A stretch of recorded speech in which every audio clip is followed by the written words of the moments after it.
Si alguna vez han fantaseado con escribir un libro, o si son lectores, si les interesa saber cómo funciona ese mercado, o si les interesa cómo se elige el título, cómo se diseña la cubierta, cuánto cobra un autor por un libro, cómo es la relación entre un autor y un editor, cómo mandarle un manuscrito a un editor para que por lo menos se lo lea y luego ya veremos, esta es su entrevista. Tienen que escuchar esto. David Remartínez, buenas noches. Buenas noches. ¿Cómo estás, David? Muy bien, encantado de estar aquí. David es escritor, es editor de ensayos, principalmente en la editorial ARPA, y acaba de publicar con ARPA precisamente un libro que recoge su experiencia, lo que ha aprendido en muchos años de experiencia publicando libros. Y de hecho el título del libro es Así se escribe un libro. Todo lo que necesitas saber para escribir, publicar y vender un libro con éxito. David, ¿qué es un buen libro? Jo, qué gran pregunta, ¿eh? A partir de aquí todo es más fácil ya. Bueno, que un buen libro, independientemente del éxito comercial que tenga, porque claro, lo que has leído, el título y el subtítulo suena a este tío es un maestro. O sea, claro. Este tío todo lo que coge lo convierte en oro. Pues este tiene la pócima. Este me va a dar a mí la pócima hoy. Y en realidad este es un manual sencillo que tiene muchas cosas útiles, tanto para la gente que nunca ha publicado como para la gente que ha publicado y quiere mejorar su forma de escribir en el sentido más amplio, porque ese manual no es un manual de escritura per se. Nosotros, yo entiendo la planificación, la escritura y la comercialización de un libro como un todo, donde si trabajas esas tres fases, la redacción acaba siendo más divertida y además no la fase más larga. Pero volviendo a tu pregunta, que me estoy ya yendo por las ramas nada más llegar. Un buen libro es el que, desde mi punto de vista, te aporta un conocimiento que no tenías, ¿vale? Y ese conocimiento, no hablo solo de no ficción, porque detrás de toda historia de ficción subyacen unos temas, una época, unas emociones, unos análisis, unas relaciones que te pillan de alguna forma y te sorprenden de alguna forma. Y además te divierte. Y en el sentido de divierte no digo que te saque una sonrisa, porque todos nos divertimos de muchas formas. Te divierte llorando, te divierte reflexionando, te divierte. Si tú consigues, llorando, claro, te entretienes si prefieres. Si consigues esas dos cosas, transmitir conocimiento en el sentido más puro. Tienes una buena idea y la transmites. Y además la sabes transmitir bien. Eso es un buen libro. Y esto que suena tan fácil, tú que eres periodista, traslada al periodismo. ¿Qué es un buen artículo? Un buen artículo es el que aporta una noticia, es una novedad y además sabe contarla bien. Eso es si es difícil en una página o en una pieza de radio, imagínate en 200 páginas de libro. Hay una frase que utilizas en el libro, una expresión que ya me la quedo para mí para siempre porque sirve para los libros y sirve también para el periodismo, que es da más filete y quita paja, ¿no? Esto en un libro vale, o sea, quita todo lo que sobra y dale contenido. Y esto en el periodismo también vale. Bueno, es que yo soy periodista de más formación. Filete, menos paja. Yo tengo 53 años y he trabajado muchos más años como periodista que como editor de libros. Y de hecho mi formación como periodista y todos los textos que he editado como periodista en distintos medios de comunicación y en distintos formatos me han ayudado muchísimo a aprender el oficio de editor de libros. ¿Dónde se cobra menos? Es lo que más me interesa. Si nos metemos en eso, da igual en lo que trabajes. En general, la comunicación, como bien sabes, es uno de los oficios está malita. Más desprestigiados y minusvalorados porque todo es comunicación hoy en día, con lo cual... Hablando de cobrar, tú dices que una de las preguntas que les planteáis a los autores es ¿para qué quieres escribir un libro? Yo te pregunto, ¿es legítimo que el autor te diga para ganar dinero? No, por supuesto. Y si es que no solo es legítimo, si quieres escribir el libro para ganar, si quieres escribir el libro para ganar dinero, yo como editor enfocaré el libro de esa forma. O sea, las tres preguntas básicas con las que empieza el libro es, así se escribe un libro, es ¿para qué quieres escribir un libro? ¿Qué tienes que contar? Que no se haya contado ya. ¿Y a quién le va a interesar? ¿A quién no quién quieres que lo lea, sino quién lo va a leer?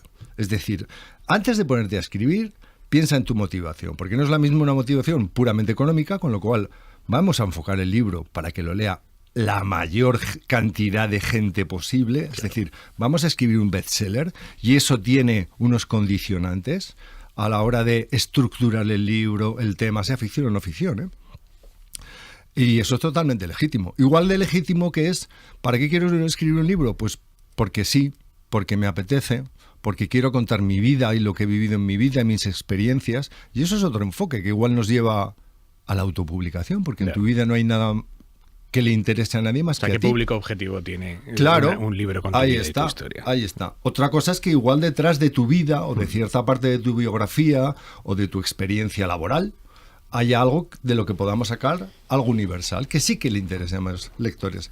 Pero lo primero es, ¿de verdad tienes algo que contar? Porque igual lo que tienes que contar tampoco encaja en un modelo de libro, ¿sabes? En un formato de libro. Igual lo que tienes que contar se puede contar en una newsletter.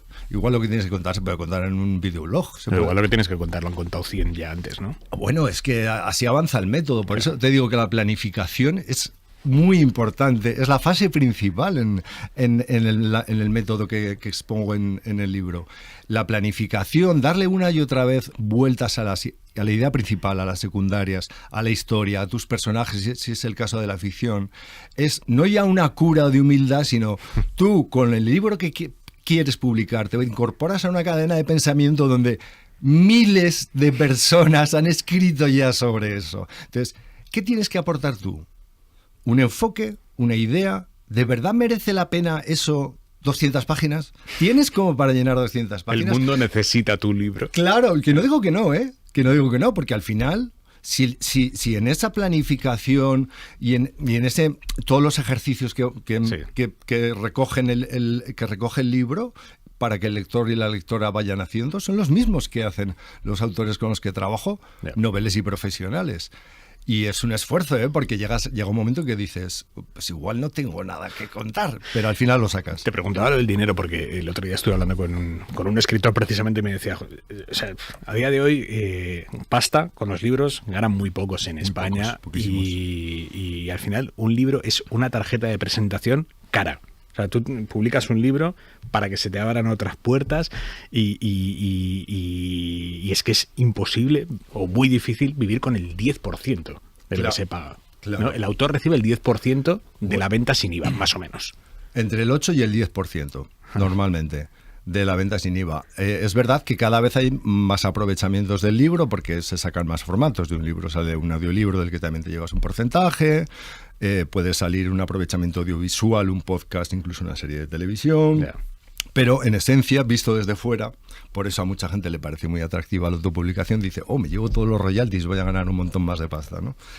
Pero bueno, eso se explica en el libro, la autopublicación, entre comillas. Tiene un recorrido muy corto. Tiene un recorrido muy corto, entre otras cosas. Bueno, nadie te distribuye, no llegas a las librerías. Lo que pasa es que claro, volvamos a las cifras. En España hay más de 3.000 editoriales. En España se publican hasta 90.000 títulos anuales, entre lo que publican las editoriales, las autopublicaciones, lo que se publica en papel y lo que se publica en ebook. Y en España, en no ficción y ficción, más o menos la venta media de cualquier título oscila entre los 400 ejemplares. Es que me parece poquísimo eso. Es que vender más de 1.000 ejemplares, vender entre 1.000 y 2.000 o 3.000, se considera ya medianamente un éxito. Pero a una editorial le compensa dedicar todos los esfuerzos y recursos que va a dedicar en corregirte, editarte, publicar un libro, distribuirlo, para luego vender 400 ejemplares. No le compensa y por eso hay un fenómeno que se está produciendo en los últimos años que es la sobreproducción.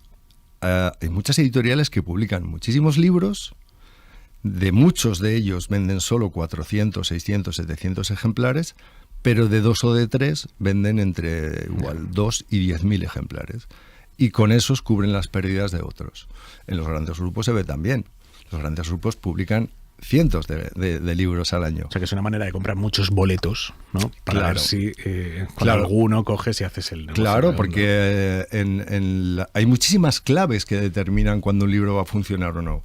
Tú puedes tener una idea buenísima, bien trabajada, con un buen autor o una buena autora, pero igual, ¿sabes? No has dado con el título correcto, con la cubierta correcta, no es el momento de lanzarlo el mes que has elegido para lanzarlo, la campaña de comunicación que has trabajado no funciona correctamente, ha salido a la vez otro libro que es exactamente igual que el tuyo, por un autor más famoso o una autora más famosa. Hay un montón. Es un mercado que es una auténtica jungla. ¡Qué ansiedad! Claro, por eso el libro, así se escribe un libro, sí. Empieza contándote ese mercado, que es lo primero que tienes que saber. Que no es nada romántico todo esto. Y lo segundo que te cuenta es que no hace falta ser un genio para escribir un libro. ¿Sabes? Esa imagen romántica de Flaubert pariendo Madame Bovary. Eso es un 1% de la población. Y además tiene algún trastorno como lo tenía Flaubert, que le daba 1000 vueltas a cada frase hasta que la dejaba perfecta. ¿Sabes? Eso es un poco... es como el peaje que tiene que pagar el genio por su genialidad, ¿no? En su vida privada. No, tú si tienes unas habilidades y unas competencias, manuales como este te pueden ayudar, igual que hay escuelas de escritura pura y dura te pueden ayudar. Pero vamos a ver, entre 90.000 títulos que se publican al año, ahí hay mucha morralla. Bueno, hay mucha morralla porque, fíjate, es la paradoja que vivimos, la hiperactividad y la hiperproductividad en todos los ámbitos. De la misma forma que las buenas editoriales trabajan mejor que nunca porque están muy especializadas por departamentos. Todo el proceso del libro, que viene explicado así se escribe un libro. Hay muchas editoriales pequeñas y de la misma forma que hay muchos de ellos de los grandes grupos que están de distinta forma atendidos. Entonces se produce muy rápido y buenas ideas que se producen muy rápido se producen mal. Igual que hay muchos libros autopublicados que solo pensando en los royalties y en el lanzamiento rápido y el posicionamiento rápido en Amazon, no se producen con la calidad que se deberían producir. Que la calidad no solamente que no tenga erratas o faltas de ortografía, es que no le sobren 50 o 75 páginas como le sobran a tantos y tantos libros, y estoy hablando desde el punto de vista del lector, que lo podemos decir todos, que dices, este libro estaría muy bien si no le sobraran 50 páginas, igual que esta serie estaría muy bien si no le sobraran los 3 últimos capítulos, ¿sabes? Ahí mencionas una cita de Stephen King que dice, la segunda edición, la segunda versión de un libro tiene que ser la primera versión menos un 10% de sus palabras, ¿no? Claro, o sea, a todos los manuscritos les sobra un 10%. A casi todos. De hecho, lo que más cuesta con un autor o con una autora es lo que nosotros llamamos la poda. Cuando ya se ha acabado de escribir, es entrar con el machete y decir, ¿qué sobra? Pero ¿y cómo sabes lo que sobra? O sea, ¿eso es intuición? No, no es intuición. Es el escritor y la escritora, y me incluyo, porque yo también soy autor, siempre tiendes a meter, tanto en ficción como en no ficción, más de lo necesario. Porque inevitablemente, aunque antes hayas seguido todos estos pasos que en principio te llevan a determinar a quién le escribes, y eso ya te lleva a determinar tanto el tono de escritura como qué conocimientos en realidad son útiles para ese lector, esa lectora, de todos los que tú tienes, siempre metes más, porque metes las cosas que a ti te gustan muchísimo, y entre eso está desde una anécdota personal que en realidad solo te interesa a ti pero no aporta nada al libro, como una cita que ocupa media página y que podrías resumir en 2 líneas y sigue siendo igual de útil para el razonamiento que estás haciendo dentro del libro, ¿no? Tiene que ser jodidísimo decirle a un autor, esto que para ti es fantástico, claro, esta anécdota tuya, es muy duro, esto no sirve para nada. Es muy duro, claro. ¿Cómo te ganas eso? Pues te ganas eso que tú eres un editor y eres un asistente. No eres la policía del lenguaje, ni la policía de la editorial, ni la policía de nada. Lo bonito de este trabajo, por lo que en el fondo me encanta, es que tú eres alguien que ayuda a otra persona a que lo que está haciendo salga mejor. Salga mejor porque en el fondo, cuando escribimos, queremos que nos lean. Y queremos que nos lean no para que nos adulen, sino para que contactar con otra gente.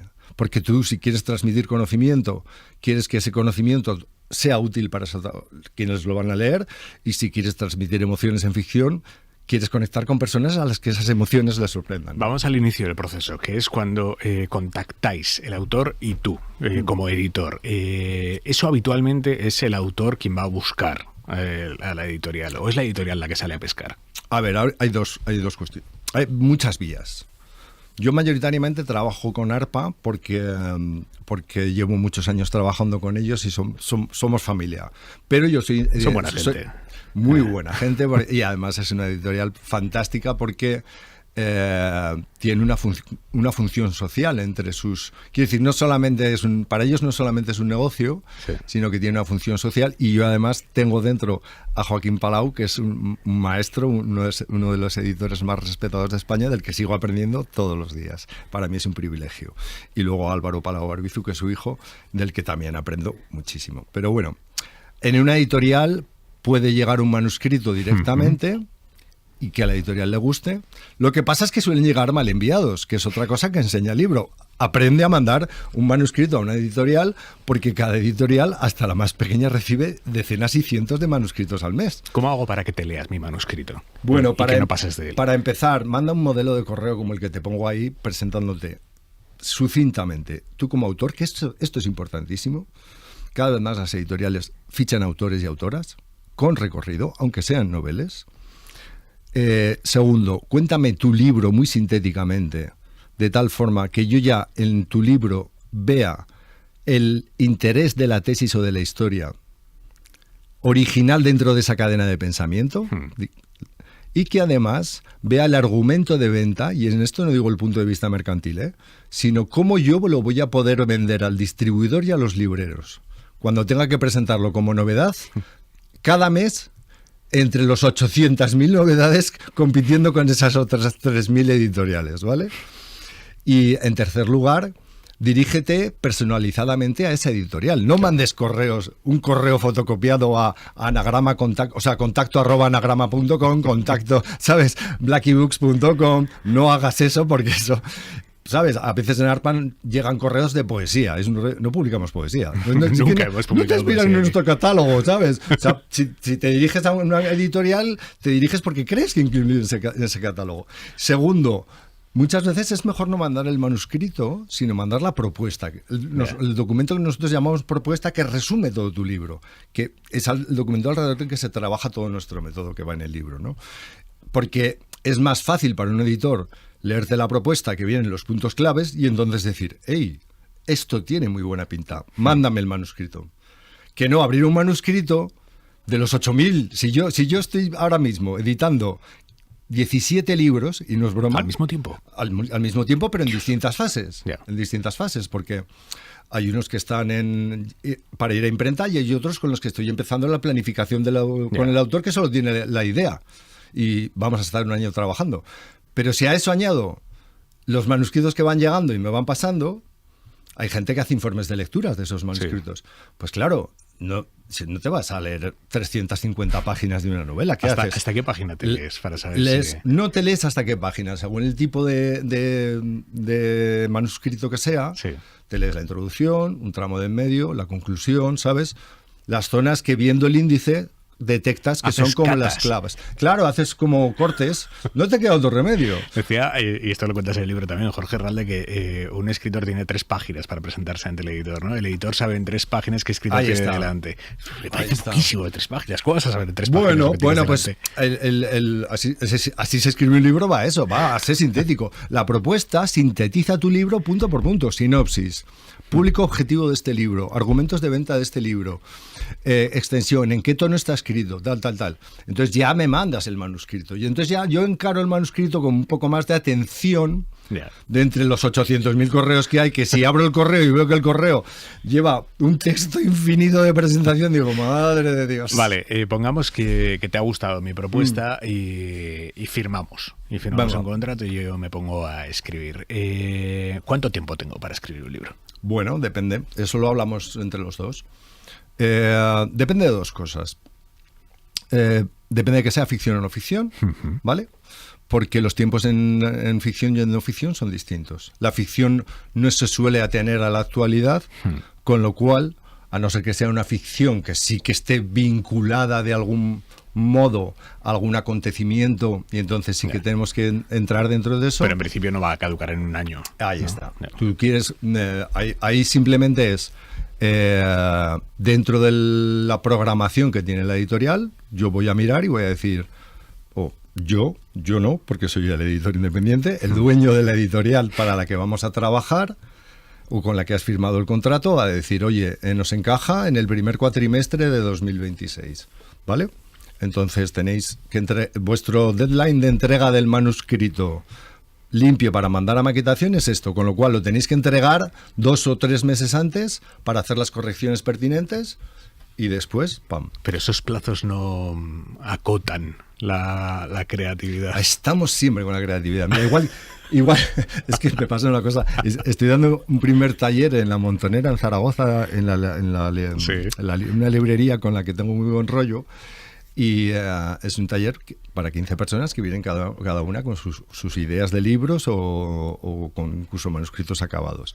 Y esto sale siempre, ¿no? Si sigues un método, eso te acota la creatividad. No, tú sigues el método y luego te lo saltas en el momento que quieras. Te encarrila la creatividad. Claro, lo que hace es, este método te hace que cuando tú te pones a escribir tu libro, lo tienes como en esos tableros de las series policíacas de asesinos en series que tienes todo con el hilo rojo unidos, puntos. Totalmente entrelazado, pero una vez que te pones a escribir, si quieres ir haciendo cambios, haces los cambios que quieras, solo que el tener un primer esqueleto te ordena todo mucho más en la cabeza. Eres ¿sabes? de los editores que se mete en la rutina del escritor y le dice X horas al día o X páginas al día. No, yo te pregunto a ti, ¿cuánto quieres producir al día? ¿Cuánto puedes producir al día?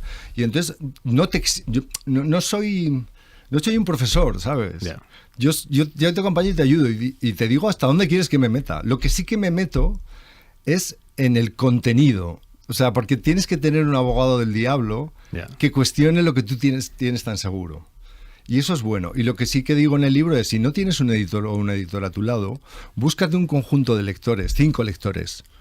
Desde lo más dispar, y por favor, entre esos 5 lectores, por lo menos 2, que no les sepas a ciencia cierta, que no les gusta el tema o la historia de ficción que estás escribiendo, alguien realmente crítico, porque si los consigues convencer de que es interesante lo que estás escribiendo o planificando, ahí tienes un feedback interesante. Pero ¿no? esos lectores beta te van a decir la verdad. Sí, por eso, búscalo en tu entorno más íntimo. Pues en mi entorno más íntimo es el que no me va a querer destrozar, ¿no? No, yo a mi hermana le paso textos y me dice, esto es un truño. O mi madre, o quiero decir, búscalo, o busca entre tus amigos, ¿sabes? Alguien que le diga, despellejame, porque la segunda cuestión es, no esperes a tener los textos impolutos. Empieza a pasar eso desde que planificas el libro. Cuando empieces a planificar el libro y le digas, mira, tengo esta idea, esta es la tesis, estas son las ideas secundarias, y antes de hacer el índice siquiera, voy a escribir un libro con esta historia, con estos personajes y con este arco narrativo. Y debajo las ideas subyacentes son pues los despidos en el siglo XXI, la hiperconectividad, estamos todo el día con el móvil, lo que sea. O si es ficción, no ficción, pues tal. Pásale eso a ver qué le parece, a 5 personas. Ya, pero si empieza a escuchar a todo el mundo, al final eso es un sin Dios. No, ¿por qué? Si no tienes retorno, o sea, tú no puedes escribir un libro solo. Porque escribir es tan bonito como absorbente. Y absorberte en tu propio libro es acabar con 475 páginas de tu novela o tu historia o de tu investigación en no ficción, de la cual no estás totalmente convencido, a la que no solo le sobra, como dice Stephen King, el 10% o el 20%. Le sobra el 60%. Exactamente. Porque no hay nada peor que un libro que aburre. Sea cual sea. Si lo has visto, hay un montón de ejemplos. Gabriel García Márquez, Borges, el propio Stephen King, que salen constantemente diciendo, mi mayor miedo es que el lector se aburra. Es lo que te digo, un libro tiene que... Pues García Márquez dice la página en la que el lector se aburre. La página. Él va página a página diciendo, Dios mío... Pensar, esta va a ser la página en la que mis lectores se aburren. Que cierre y lo tire por la ventana diciendo, hasta aquí no llego. Vale, el proceso de escritura. ¿Hay dinámicas que tú veas que se repiten en los escritores primerizos que empiezan, no sé, con muchas ganas, 3, 4, 5 semanas, pero a los 2 meses hay un momento de bloqueo? Sí. ¿Hay dinámicas que tú ves que se repiten? Sí, porque hay 2 tipos. Que está de dividir a la humanidad en bipolaridades, en decir fans de McDonald's o fans de Burger King. Es muy divertido para hacer listas, pero bueno, nos sirve como analogía un poco mongola. Pero hay 2 tipos, básicamente, o lo que sueles ver. El escritor novel que lleva toda la vida con una novela en el cajón y que considera que escribe bien, ¿vale? O por lo que es, y efectivamente tiene soltura escribiendo. Y el escritor novel que no tiene ningún tipo de seguridad en sí mismo. ¿Cuál prefieres? Yo siempre prefiero el segundo. Porque como todo en la vida, ayudar a alguien es más fácil cuando el de delante tiene menos ego. Poco ego. Poca vanidad, si Pero quieres. hay escritores sin ego. No. No lo hay. Eso no existe. Tampoco hay Eso es un periodistas sin unicornio. ego. O sea, cualquier labor, cualquier oficio que conlleva comunicarte con los demás implica cierta vanidad. Otra cosa es que lo lleves más o menos controlado, ¿vale? Pero lo que sí que es verdad es que tú puedes tener la vanidad de saber mucho de un tema, pero no tener soltura porque en tu oficio, se ve mucho en ofición, no has escrito nunca o has escrito de determinada forma en función de lo que hasta, pues te digo, sucede mucho con oficios técnicos o científicos. Yeah. Hay mucha gente, científicos, que les cuesta a la hora de escribir adquirir ese tono divulgativo que necesita un buen libro de no ficción sin perder el rigor y salir del tono académico tostón de las tesis doctorales, para entendernos, ¿no? Entonces, en los dos casos, en uno hay que bajar un poco los humos y en el otro tienes que subir la autoestima, ¿vale? En uno hay que bajar un poco los humos, no porque... Realmente entonces el editor es medio psicólogo. Sin medio, es totalmente psicólogo. Sí, en el buen sentido, o sea, porque tú tienes que ver de fortalezas y defectos de la persona que tienes delante para aumentar unos y eliminar los otros. O sea, a mí me hubiera gustado tener en los libros que he escrito un editor al lado, en todos. Bueno, ¿Tiene que haber química entre el editor y el escritor? Sí, y si no es mejor cambiar de editor y de editora. Pero no todos los escritores piensan lo mismo, ¿eh? No, bueno, hay escritores que no quieren editores a su lado. No, o que han trabajado... A Murakami, el que cito varias veces, de que cuando hablo de escribir, él cuenta que al principio no quería editores, que al final los ha tolerado. Y habla de ellos como de no queda más remedio que tal y trabajo. Te la aguantar a Murakami. Hostia, ya lo creo. Pero, sin embargo, Murakami, por ejemplo, cuando explica su forma de escribir, que es lo que te iba a decir ahora, que el primer paso... nosotros recomendamos escribir por capas, sobre todo a los principiantes, que es porque libera mucho del síndrome de la página en blanco, del bloqueo, porque el escritor novato que tiene mucha soltura, lo que le pasa es que cuando lleva, precisamente por el ego, cuando lleva 3 capítulos entra en crisis. Y dice, esto es una mierda, porque se exige tanto a sí mismo, que esto es una mierda, no sé qué, no valgo para nada, tal. Siempre llega ese momento de que entonces no le puedes ayudar porque ayudarle es subirle el ego todavía más, y decirle, no, que tú eres muy bueno y tal. Entonces, escribir por capas es, en la primera capa, tú, después de que hemos hecho todo el trabajo de planificación, tenemos estructurado el libro, un índice desarrollado, sabemos en cada capítulo qué ideas van, qué ideas secundarias, con qué materiales los vas a apoyar. Si es ficción, qué personajes, qué acontecimientos narrativos van a determinar el arco, qué tal. Luego tú empiezas a escribir y lo tienes todo, ¿sabes? Sí, en una primera capa solo es trasladar eso. Y hacemos el libro entero solamente con las ideas. O sea, en bruto, digamos. En bruto, ¿no? Pero olvídate del estilo. ¿Y la segunda capa en qué consiste? La segunda capa consiste en que en esa primera capa ni siquiera están los párrafos silvanados. Solamente... O sea, tú vas echando ahí. Tú echas ahí. Echas ahí y olvídate de que esté bien escrito o mal escrito, de que haya subordinadas, no haya subordinadas, de que esté adjetivado. Pon las ideas. Para que tengamos un pequeño monstruo que jamás enseñarías a nadie, pero a tu editor se lo vas a enseñar, porque tu editor te ha dicho que hagas eso, o tu editora. Y entonces lo leemos de capítulo 1 tal y decimos, está toda la historia, si está ficción, o sea, está todo lo que queremos contar, y si es no ficción, están todas las ideas que queremos trasladar. Y se entienden. Y ahora las vamos a poner bonitas. Y ahora las vamos a poner bonitas. Vale. Ahora vamos a meter las citas, ahora vamos a meter las referencias. Y la tercera capa es, y ahora vamos a redactarlo lo mejor posible. Y mientras tanto, ¿yo de qué vivo? ¿Cómo funcionan los anticipos? Bueno, primero tienes que conseguir que te paguen un anticipo. O sea, no todos los escritores reciben un anticipo por parte de la editorial. No, que va. Para que te paguen un anticipo tienes que haber publicado ya. Sí. O ser alguien conocido en cierto ámbito, que tenga una autoridad ya ganada en ese ámbito y que a la editorial le interese que tu primer libro lo publiques con ellos. Lo normal, si eres alguien anónimo en el sentido, en este sentido virtual, de vida virtual que llamamos, es que no te paguen un anticipo. Entonces todo este tiempo se lo vas a tener que sustraer a tu propia vida. Volviendo a lo que decías antes, os asombraríais los que nos estáis escuchando, quienes nos estáis escuchando, de la poquísima, pero poquísima gente que de verdad vive de lo que vende. Incluso nombres muy famosos tienen que, en realidad, completan los ingresos de los libros Sí.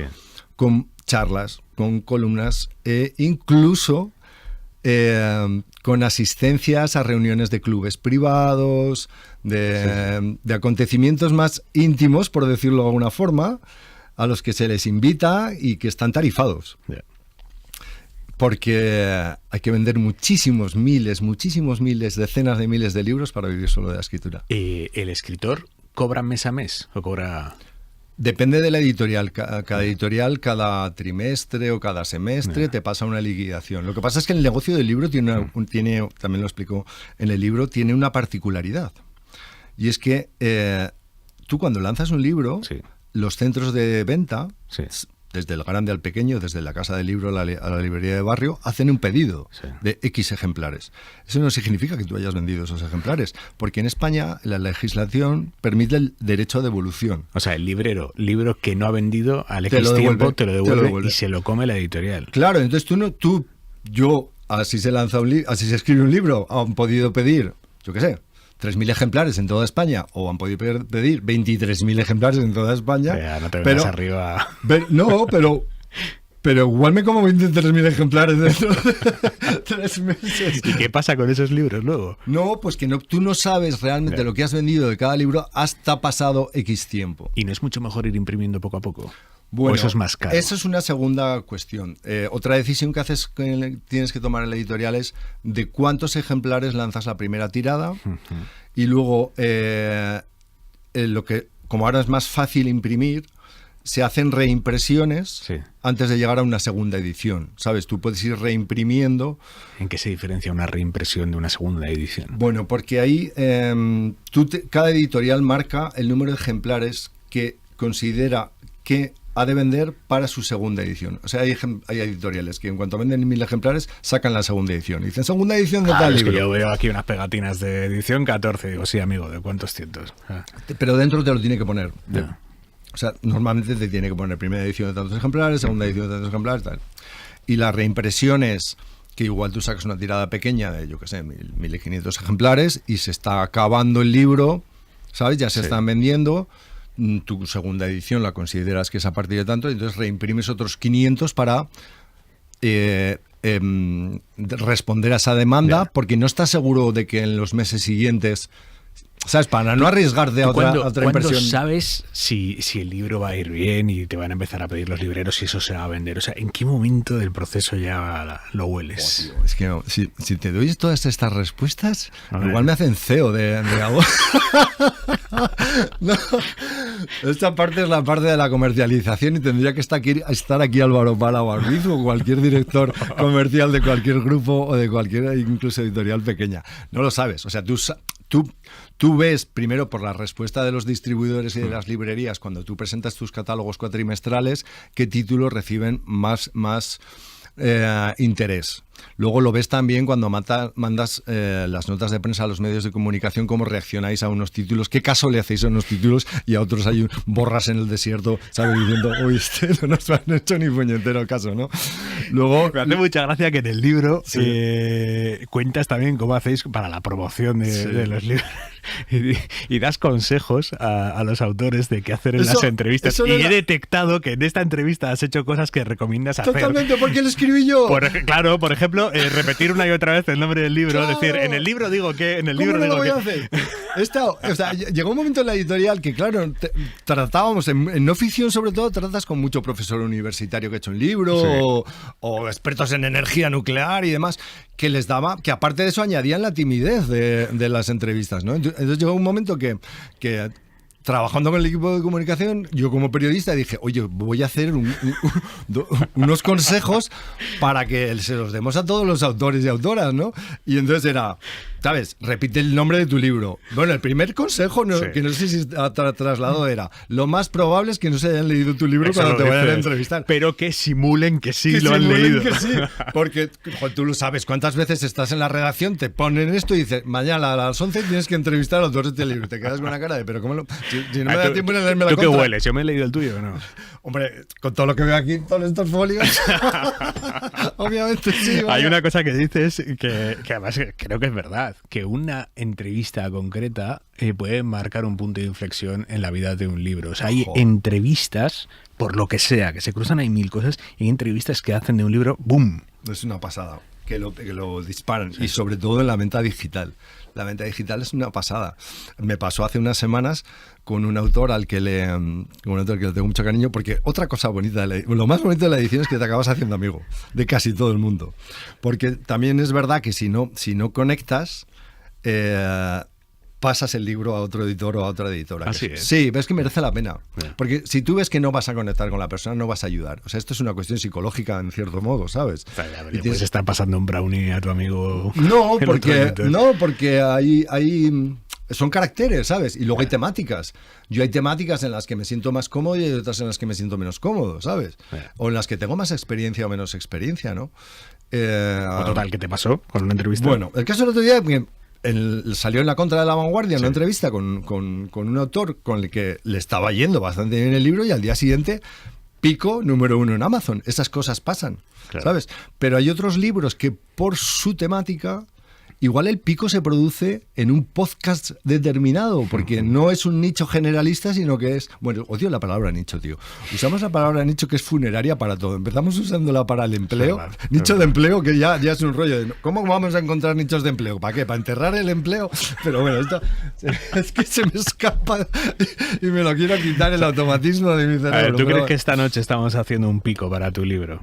Así se escribe un libro de David R. Martínez, editorial Arpa. Bueno, o sea, ¿tú crees que esta es una entrevista que dices, esto marca un antes y un después para la venta de este libro? No lo sé, yo creo que me lo estoy pasando tan bien, tío. Que si además vendo algún libro, no sé, te invitan a comida. Oye, por cierto, he alucinado, estaba echando un vistazo al contrato tipo que firmáis en Arpa con los escritores, que les dais solo 10 libros de cada edición. ¿Te parece poquísimo? Les mandáis 10 libros. Yo pensaba que les mandabais una caja llena de libros para que Bueno, van en una caja. Sí, pero 10 libros. Pero vamos a ver. Y luego por cada nueva edición, 2 libritos. 2 libritos, ¿no? Eso es una ratas. Pues es lo estándar. Es lo estándar en el mercado, solo que en Arpa, además, como ventaja que tienes, es que luego el resto de tu vida... Cualquier libro que compres de todo el catálogo de Arpa te cuesta la mitad de pasta. Mira, qué detalle. Es un detalle. Pero, hombre, yo te voy a decir una cosa, no por Arpa, Visto desde fuera, yo la primera vez que firmé un contrato me quedé flipado. Como todos los autores y autoras de novelas, además el primero que firmé era el 8%. Y es un rollo de... ¿Pero qué mierda es esta? O sea, que el libro lo he escrito yo y solo me llevo un 8% de todo. Esto es un robo, ¿no? Pero luego empiezas a ver... Luego empiezas a ver quién se lleva la parte del león. Claro, que la parte del león se la lleva el distribuidor. Como el intermediario. Tenemos una economía donde la parte del león se la lleva el intermediario. Igual que si tú te autopublicas... Aparte de que no tienes campaña de promoción, no estás en las librerías, solo puedes vender en plataformas, específicamente en Amazon, te das cuenta de que las primeras semanas estás bien posicionado, pero si luego quieres seguir bien posicionado, le tienes que dar pasta a Amazon para que te posicione. Claro. Igual que le tienes que dar pasta a Facebook para que te promocione un post, igual que... Quiere decir que es una trampa. Sí, te llevas todos los royalties.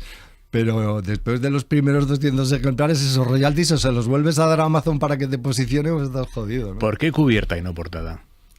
Bueno, no lo sé. Yo empecé llamando la portada porque venía del periodismo y la portada o primera página... ¿Es sacrilegio en el mundo editorial llamarlo portada? No, yo creo que no. Hay editoriales donde de hecho se le llama portada, lo llaman la portada del libro, pero está más generalizado la cubierta del libro. ¿Cómo se elige el título? Madre de Dios, tío. Se elige el título en unas reuniones donde hay unas discusiones, pero vamos, a hachazo. Porque ahora ya, tú fíjate, para empezar, la mitad del mercado en no ficción, por ejemplo, lo copa autoayuda y psicología. O sea, es que, claro, el lectora va a descubrir aquí que todo eso que te imaginas tú no es así. Para empezar, es que yo he descubierto que la ficción, o sea, las novelas, es solo un 20% de lo que se publica en España. Claro. Solo un 20%. Lo que más que era enormemente mayoritario. Lo que más se publica es no ficción, y el género no ficción, lo que te digo, más de la mitad del mercado es autoayuda y psicología, que responde también a los tiempos que vivimos, claro, si lo piensas, porque estamos todos más desnortados, damos todos más vueltas que el coyote cuando pasa a correcaminos. Y luego... cada género y cada subgénero tiene ya su propia titulación, ¿sabes? El monje que vendió su Ferrari y cosas así, ¿no? Entonces, cada público espera cierto tipo de títulos. Entonces, a veces la audacia en la titulación te puede salir muy bien. O sea, tú puedes poner La España de las piscinas, de Jorge Dioni, que es un libro que recibió el premio de los libreros y demás, y que es un ensayo brutal sobre cómo los paus urbanos votan conservador por una serie de circunstancias, pero te puedes poner los mocos. Mira, te pongo un ejemplo, una discusión que tengo recurrentemente. Yo estoy como editor, y me pasan un manuscrito que se titula El infinito en un junco, y digo, este título, hay que cambiarlo. Este título igual no vale, porque igual vale para una novela que para otra cosa. Claro, el libro es que te voy a contar, el libro es una maravilla, vale. Pero de mano... O sea, tú habrías tumbado ese título. No, por lo menos lo habría cuestionado. Claro. Porque el libro es un género tangencial. Es muy bonita la frase del infinito en un junco, pero lo primero que habría dicho es, necesitamos un subtítulo porque comercial esto... Me gusta mucho la frase, pero ¿sabes? Es precisamente esos títulos súper arriesgados, ¿sabes? Entonces, ahí en el libro ponemos como las familias de títulos que hay, pero... entre el título y la cubierta, probablemente te juegues la mitad de... Porque hay tanta novedad. O sea, un mal título puede enterrar un libro fantástico.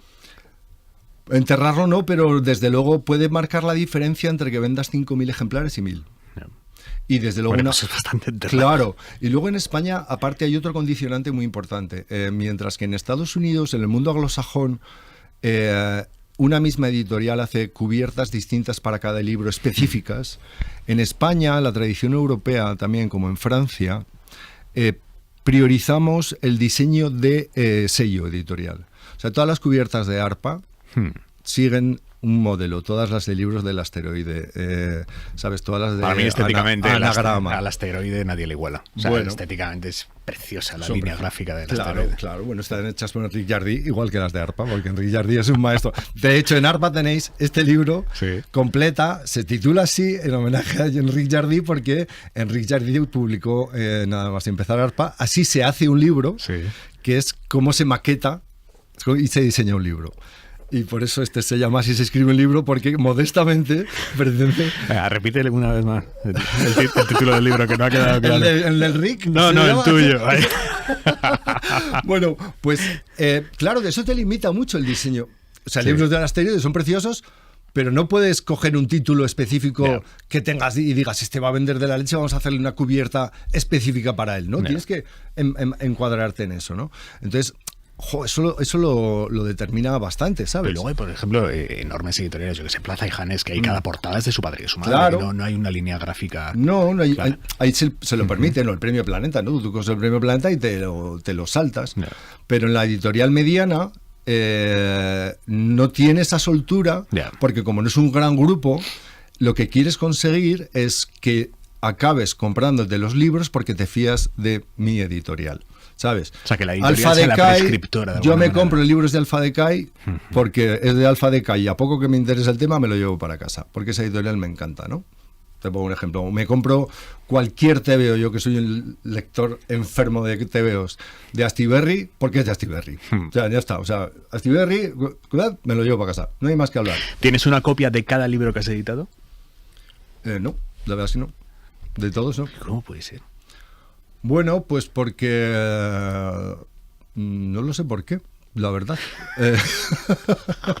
Porque el PDF probablemente los tenga de todos, tenga hasta el PDF antes de la corrección, el último PDF después de la corrección. Pero se puede ser menos romántico que tú, pero el PDF de un libro que has editado. No es por romántico, sino porque alguno se me pasó comprarlo o yo qué sé. ¿A que a ti tampoco te mandan ejemplar?